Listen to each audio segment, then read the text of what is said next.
Hello বন্ধুরা, আজকের একটা রেসিপি নিয়ে চলে এসেছি আপনাদের সামনে। রেসিপিটা হলো ফুলকপির পরোটা। দেখুন, আমি ফুলকপিটা সেদ্ধ করে নিয়েছি, আগে থেকেই সেদ্ধ করে নিয়ে। আমি কিন্তু এইটা কিন্তু আমার ঘরেতে করছি না, আমি এইটা আমার মেজে দেওরের ঘরেতে করছি। মেজে দেওর বললো, তোমার হাতের ফুলকপির পরোটা খাবো বৌদি, বানাও। তা আমি ফুলকপির পরোটাটাই ওদের ওখানে গিয়ে বানিয়ে দিচ্ছি।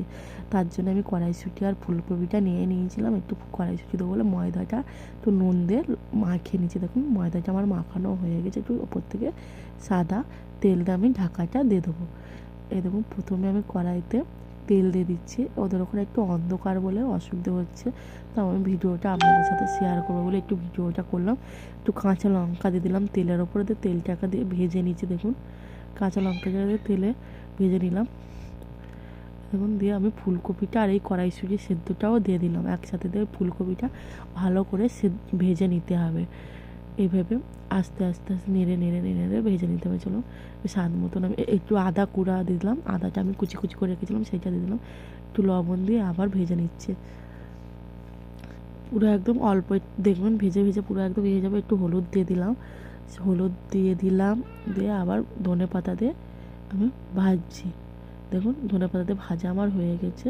আমি এবার এইটাকে ফুলকপির পুরের জন্য আমি রেডি করেছি। এবার ময়দাটাকে আমি দুভাগে ভাগ করে নিয়ে গোল গোল করে লেচি করবো। মোটা মোটা লেচি করতে হবে, মোটা মোটা লেচি করে পুরটাকে ভরতে হবে।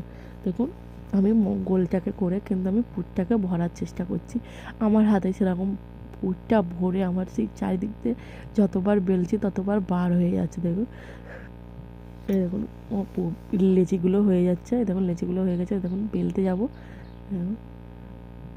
এই ভেগে লাস্টে আপনাদেরকে আর একটা এই ভেগে লিচিগুলো দেখালাম, দু রকম করে আপনাদেরকে দেখাচ্ছি।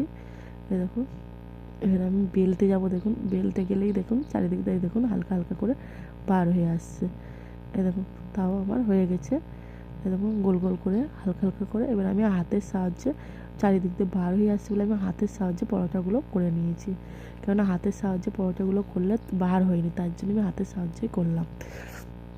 দিয়ে আমি এবার সেঁকে নেবো। দেখুন, লালচে লালচে আমি প্রথমে শুধু তাওয়াতে আমি সেঁকে নিলাম, তারপরে আমি ওইটাকে তেল দিয়ে ভাজলাম লালচে লালচে করে। এটা কিন্তু আমি ময়দার বানিয়েছি, আটার নয়। দেখুন, প্রত্যেকটা এইভাবে ভেজে নেবো পরোটাগুলো। ফুলকপির পরোটা কিন্তু ফুলকপির পুর ভরে আমি পরোটাগুলো করেছি। খেতে কিন্তু খুব সুস্বাদু হয়। আপনাদের যদি ভালো লাগে অবশ্যই কিন্তু খেয়ে দেখবেন, করে খেয়ে দেখবেন। ভালো লাগলে একটা লাইক দিয়ে দেবেন। দেখুন, আমার ফুলকপির পরোটাগুলো এইভাবে নেড়ে উল্টে পাল্টে আমার ফুলকপির পরোটাগুলো রেডি। আপনাদের যদি ফুলকপির পরোটাগুলো আমি একটা খেতে দেখাচ্ছি, দেখুন কত